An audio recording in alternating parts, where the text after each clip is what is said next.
Expertखौ औ बेखेवबाय औ दा बेहाय बेखेवनायाव माबाफोर बाहागो लाफैदों मा फोरमायगोन बेखौ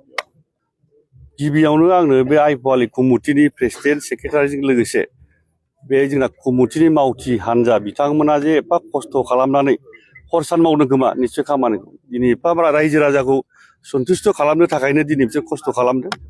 जाहाथे रायजोफ्राबो बिनि मान मर्यादाखौ लाखिनानै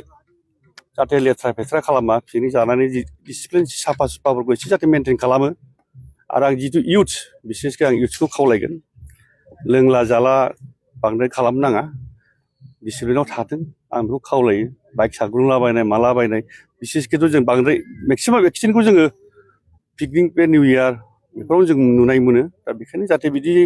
दुर्घटना जाया बांद्राय लोंला जाला खालामा डिसिप्लिनाव थालाय लायो आं बेखौनो बिनिफ्राय खावलायगोन बेल' सार माने टुरिजम सेक्टराव बिटिसि हालामा गोबां माने जौगानाय खामानि मावनांगौ दङ एसे बहुद दं मावफुं सोद्रोमा हिसाबै माबायदि प्लेन बहुद दं लानांगौ दा मा प्लेनिंखौथ' आं बहुद खालामदों जोंहाथ' दा बे बिटिसि हिसाबै एसअटि फैसा थाबाथ' बहुद हायो दा नों मावनायनि सिगां फैसा नांगौ जों दा जोंहा बिटिसि हिसाबै जिथु जोंनि एसअपिडि फान्ड फैसा फैयो बे जथेस्थ' नङा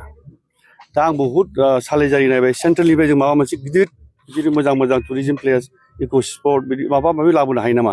बेखौ अलरेडि आं प्रसेस खालामगासिनो दा आंबो बावखायाखै बेखौ डिपार्टमेन्टखौ हाखौ मोननाया आरो आं आसा खालामदों आं बिराद मावनो हागोन जथेस्थ' साहस दं हागोन टुरिजम सेक्टरखौ आं बहुद गोजौआव लांनो हागोन बायदि मोनदों 5 बोसोर जुदि आं मावनो हायोबा हागोन आं दा बुंबाथ' बुंजोबनो हाया बहुद दं आं मा खालामनो नागिरदों बेल' आरो बुस्थुआ हायो दे